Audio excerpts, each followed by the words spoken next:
사랑하는 우리 유초등부 친구들, 안녕하세요. 다들 부활절 잘 보냈나요? 우리 친구들 고난주간부터 부활절까지 함께 했던 특별활동 기억나나요? 그 활동을 통해서 우리가 지었던 죄에 대해서 함께 생각해 봤었죠? 오늘 예배에서는 죄가 우리 마음을 조종하려고 할 때 우리 마음을 어떻게 지키는지에 대해서 함께 배워볼 거예요. 그럼 우리 함께 마음을 집중하고 귀를 쫑긋 세워서 오늘 예배를 바른 마음으로 함께 드려볼까요? 함께 사도신경으로 신앙 고백하겠습니다. 전능하사 천지를 만드신 하나님 아버지를 내가 믿사오며 그 외아들 우리 주 예수 그리스도를 믿사오니 이는 성령으로 잉태하사 동정녀 마리아에게 나시고 본디오 빌라도에게 고난을 받으사 십자가에 못 박혀 죽으시고 장사한 지 사흘 만에 죽은 자 가운데서 다시 살아나시며 하늘에 오르사 전능하신 하나님 우편에 앉아 계시다가 저리로서 산 자와 죽은 자를 심판하러 오시리라. 성령을 믿사오며 거룩한 공회와 성도가 서로 교통하는 것과 죄를 사하여 주시는 것과 몸이 다시 사는 것과 영원히 사는 것을 믿사옵나이다. 아멘.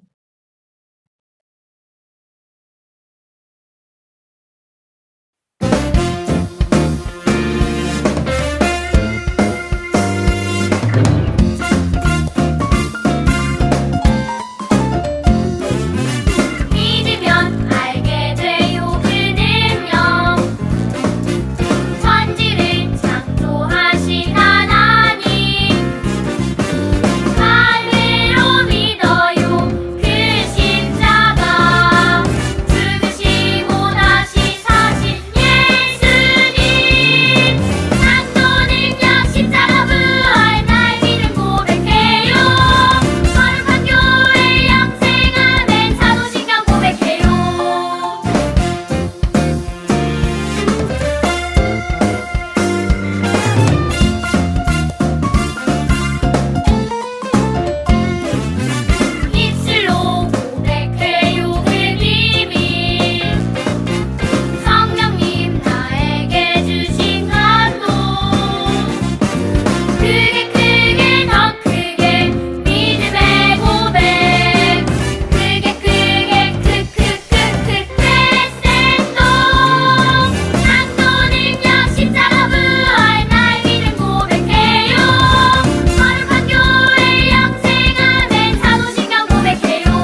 함께 기도하겠습니다. 사랑의 하나님, 복된 주일을 맞아 우리 아이들 하나님께 나와 예배드림을 감사합니다. 지난 주일엔 달걀을 나누며 주님 부활의 기쁨도 나누게 해주셔서 감사합니다. 예수님의 죽으심과 부활하심이 우리 아이들 마음에 믿어져서 이 세상 살면서 힘들고 어려운 일이 있을 때에도 영원한 천국을 소망하며 힘있게 살아가게 하시고 아직도 이 기쁜 소식을 모른 채 살아가는 이웃들에게 말과 착한 행동으로 부지런히 전하며 살게 해주세요. 한 주를 지내면서 혹 다른 친구의 마음을 아프게 했거나 어려운 친구를 도와주지 못하고 나만 생각하며 지내지는 않았는지 돌아봅니다. 우리의 잘못을 용서해 주세요. 코로나가 속히 종식되어 현장에서 예배 드리기를 기도합니다.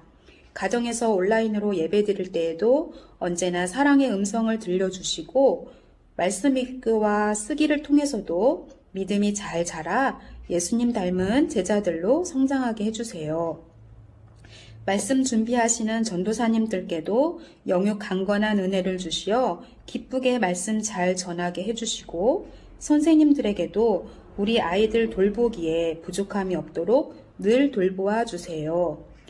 혹시 몸이 아프거나 마음이 지치고 상한 친구들이 있다면 하나님께서 이 시간 찾아와 주셔서 고쳐 치료하여 주세요.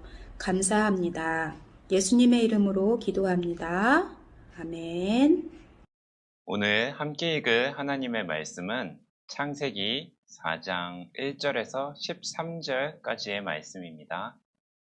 우리 친구들도 함께 성경을 찾아서 전도사님이랑 한 목소리로 읽어보겠습니다. 다 찾은 줄로 믿고 함께 한 목소리로 읽겠습니다. 아담이 그의 아내 하와와 동침하매 하와가 임신하여 가인을 낳고 이르되 내가 여호와로 말미암아 득남하였다 하니라. 그가 또 가인의 아우 아벨을 낳았는데 아벨은 양치는 자였고 가인은 농사하는 자였더라. 세월이 지난 후에 가인은 땅의 소산으로 제물을 삼아 여호와께 드렸고 아벨은 자기도 양의 첫 새끼와 그 기름으로 드렸더니 여호와께서 아벨과 그의 제물은 받으셨으나 가인과 그의 제물은 받지 아니하신지라. 가인이 몹시 분하여 안색이 변하니 여호와께서 가인에게 이르시되 내가 분하여 함은 어찌 됨이며 안색이 변함은 어찌 됨이냐. 내가 선을 행하면 어찌 낯을 들지 못하겠느냐. 선을 행하지 아니하면 죄가 문에 엎드려 있느니라. 죄가 너를 원하나 너는 죄를 다스릴지니라. 가인이 그의 아우 아벨에게 말하고 그들이 들에 있을 때에 가인이 그의 아우 아벨을 쳐 죽이니라. 여호와께서 가인에게 이르시되 내 아우 아벨이 어디 있느냐. 그가 이르되 내가 알지 못하나이다. 내가 내 아우를 지키는 자니이까. 이르시되 내가 무엇을 하였느냐. 내 아우의 핏소리가 땅에서부터 내게 호소하느니라. 땅이 그 입을 벌려 내 손에서부터 내 아우의 피를 받았은즉 내가 땅에서 저주를 받으리니. 내가 밭을 갈아도 땅이 다시는 그 효력을 내게 주지 아니할 것이요 너는 땅에서 피하며 유리하는 자가 되리라.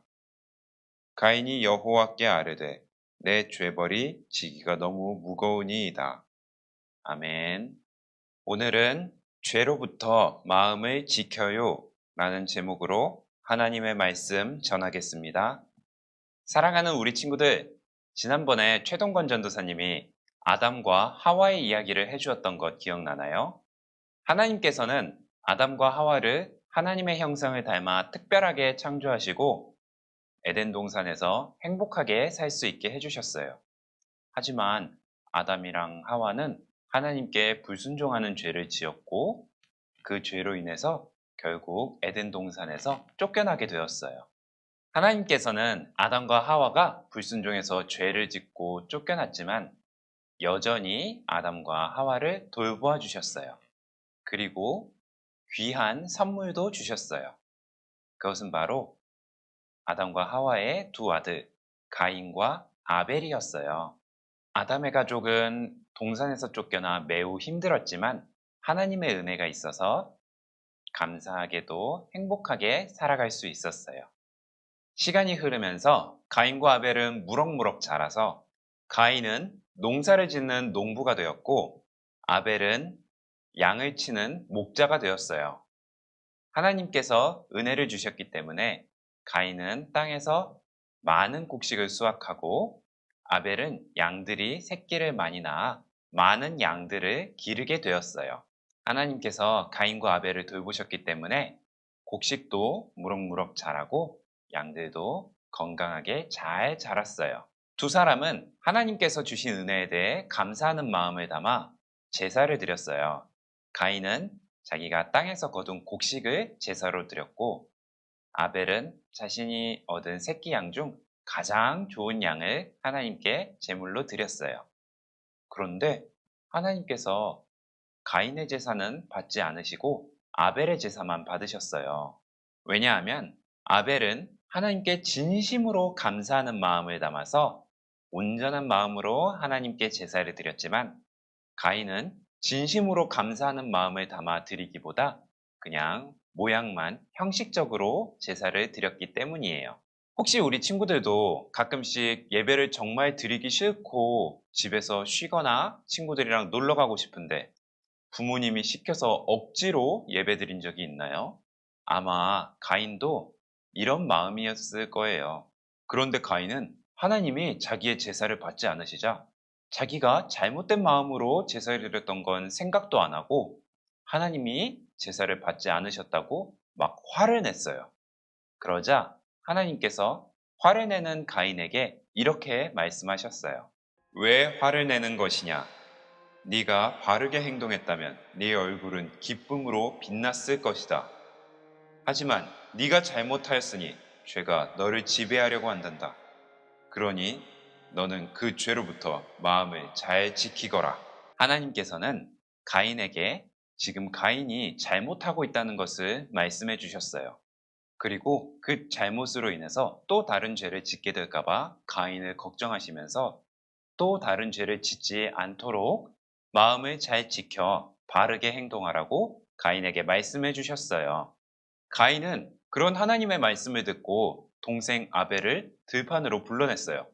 과연 가인이 하나님의 말씀을 듣고 마음을 잘 지켜서 바르게 행동했을까요? 어떻게 행동했을까요? 아니었어요. 가인은 하나님의 말씀을 무시한 채 질투와 분노로 가득 차서 그만 동생 아벨을 죽이고 말았어요. 죄로부터 마음을 지키라는 하나님의 말씀을 무시했던 가인은 결국 또 다른 죄를 짓고 말았어요. 하나님이 가인에게 물으셨어요. 내 동생 아벨이 어디 있느냐? 그러자 가인이 대답했어요. 저는 모릅니다. 제가 아벨을 지키는 사람입니까? 가인은 자신의 잘못을 숨기려고 했어요. 그러자 하나님이 말씀하셨어요. 아벨에게 무슨 짓을 저질렀느냐? 아벨의 피가 땅에서 나에게 울부짖는구나. 이제 너는 밭을 갈아도 곡식을 얻지 못할 것이고 떠돌아다니게 될 것이다. 하나님께 벌을 받은 가인은 이후로 떠돌아다니는 삶을 살게 되었어요. 이렇게 죄는 우리가 하나님의 말씀을 무시하고 또 다른 죄를 짓게 만들어요. 우리가 죄의 유혹에 빠지지 않게 해서는 죄로부터 우리 마음을 지켜야만 해요. 그렇다면 우리가 과연 어떻게 해야 죄의 유혹으로부터 우리의 마음을 지킬 수가 있을까요? 성경 말씀 에베소서 6장에 보면 하나님이 우리에게 주신 장비들이 나와 있어요. 구원의 투구, 믿음의 방패, 의의 호심경. 호심경은 가슴을 보호하는 갑옷이에요. 진리의 허리띠, 복음의 신발, 그리고 마지막으로 성령의 검이에요. 이 장비들의 공통점은 모두 다 하나님이 주신 것들이라는 것이에요. 어느 것 하나도 내가 스스로 만들어내거나 내가 스스로 얻은 것이 없어요. 모든 것이 하나님께서 주신 것이에요. 그렇기 때문에 우리가 싸우는 승리의 비결이 우리 자신에게 있는 것이 아니라 하나님을 의지하는 믿음, 그 믿음에 있다는 것을 우리는 알 수 있어요. 친구들, 우리는 예수님을 믿어 구원을 받았기 때문에 더 이상 죄와 사망이 우리를 지배하지 못해요. 우리를 유혹할 수 있을지라도 우리를 노예처럼 삼아서 마음대로 명령하거나 다스리지 못해요. 왜냐하면 예수님께서 죄와 사망에 승리하셨기 때문이에요. 하지만 우리에게는 아직까지 구원을 받기 전에 죄를 지으면서 살아가던 그 죄의 습관이 남아 있어요. 그래서 우리는 나도 모르게 죄의 습관을 따라서 친구를 미워하거나 욕심을 부리거나 거짓말을 하는 등의 죄를 여전히 짓고는 해요. 죄는 우리의 이런 습관을 알고 우리의 마음을 호시탐탐 노리고 있어요. 언제든지 죄의 습관에 따라 다시 죄를 짓도록 우리를 계속 유혹하고 있는 거예요. 죄는 쉬는 시간이 없어요. 그래서 매 순간 매일매일 우리를 유혹하려고 한답니다. 그래서 하나님의 말씀은 우리에게 항상 깨어있으라고 말씀하고 계시는 것이에요. 우리는 분명히 죄의 지배를 벗어났기 때문에 이런 죄의 습관과 맞서 싸워야만 해요. 그 싸움의 비결이 있어요. 그것은 바로 친구들이 부활하셔서 살아계신 예수님 안에 있는 그리스도인이라는 사실을 기억하는 거예요. 우리 친구들이 예수님 안에 있다는 것은 예수님의 권세, 예수님의 능력, 예수님의 승리를 우리 친구들도 똑같이 누릴 수 있다는 뜻이에요. 그래서 예수님을 믿는 사람들에게는 예수님의 권세가 있어요. 바로 죄의 유혹을 물리치는 권세 말이에요. 이 권세를 사용하는 방법은 바로 믿음이에요. 예수님이 우리의 구원자가 되셨다는 믿음. 그 예수님의 능력으로 죄의 유혹을 물리칠 수 있다는 믿음이요. 함께 말씀을 읽어볼까요? 요한일서 5장 4절부터 5절까지의 말씀입니다. 쉬운 성경 말씀으로 함께 읽어볼게요. 하나님의 자녀라면 누구나 다 세상을 이길 힘을 갖고 있습니다. 세상에 대해 이길 수 있는 승리는 우리의 믿음에 있습니다. 그러므로 세상을 이길 수 있는 사람은 예수님께서 하나님의 아들이심을 믿는 사람인 것입니다. 아멘. 죄가 우리 마음을 유혹하려고 할 때 예수님의 이름으로 죄의 유혹에게 멈춰! 라고 선언하세요. 친구에게 미운 마음이 들 때, 화가 나서 때리고 싶거나 욕을 하고 싶어질 때, 거짓말을 하고 싶어질 때 예수님의 이름을 부르세요. 마음속으로 예수님의 이름을 부른다면 예수님의 권세로 죄의 유혹에게 승리할 수 있을 거예요. 혹시 믿음이 흔들려서 죄를 지었다면 하나님께 솔직하게 말하고 용서해달라고 기도하세요. 그리고 다시 하나님께 내 몸과 마음을 드리는 것을 반복해서 연습하는 거예요. 하나님께서는 예수님의 이름으로 죄와 싸우는 사람들에게 이미 승리를 약속해 놓으셨어요. 이 승리는 예수님께서 이미 이루어 놓으신 거예요. 이것을 진짜로 받아들이고 믿으면서 살아가는 사람들은 분명히 죄로 유혹하는 세상을 이길 수 있다는 것을 우리 친구들이 꼭 기억하세요. 하나님을 의지하는 믿음 안에서 예수님의 이름의 능력으로 우리 마음을 죄로부터 지키고 승리하는 우리 남원교회 유초등부 친구들이 되기를 예수님의 이름으로 축복합니다. 들은 말씀 가지고 함께 기도드리겠습니다. 사랑이 많으신 하나님 아버지, 오늘 가인과 아벨의 이야기를 통해 죄로부터 우리의 마음을 어떻게 지켜야 하는지에 대해서 배웠습니다. 하나님, 우리가 세상을 살아가면서 죄의 유혹이 우리 마음을 유혹하고 넘어뜨리려고 할 때마다 우리가 이미 승리하신 예수님의 이름의 능력이 우리 안에 있음을 믿고 그 이름의 능력으로 죄의 유혹을 물리치고 하나님의 자녀로서 하나님의 형상을 닮아가는 사랑스러운 주님의 자녀가 될 수 있도록 하나님께서 함께 해주세요. 감사드리며 예수님의 이름으로 기도드렸습니다. 아멘. 주기도문으로 예배 마치겠습니다. 하늘에 계신 우리 아버지여, 이름이 거룩히 여김을 받으시오며 나라의 임하옵시며 뜻이 하늘에서 이룬 것 같이 땅에서도 이루어지이다. 오늘날 우리에게 일용할 양식을 주옵시고 우리가 우리에게 죄 지은 자를 사하여 준 것 같이 우리 죄를 사하여 주옵시고 우리를 시험에 들게 하지 마옵시고 다만 악에서 구하옵소서. 대개 나라와 권세와 영광이 아버지께 영원히 있사옵나이다. 아멘.